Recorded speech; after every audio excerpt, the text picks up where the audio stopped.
শুনেন, মনোযোগ দিয়ে শুনেন একটি কথা। যখন বিয়ে হয় বরযাত্রীর সাথে মানুষ যায়, তখন দেখবেন বরযাত্রীর সামনে দিয়ে মানুষ হাঁটাহাঁটি করে। মানে খুশিতে বরের আগেই মানুষ চলে যায়।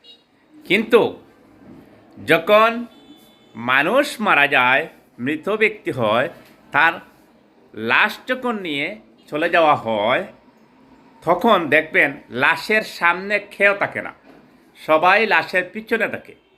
সুতরাং বুঝে নেবেন, আপনার যখন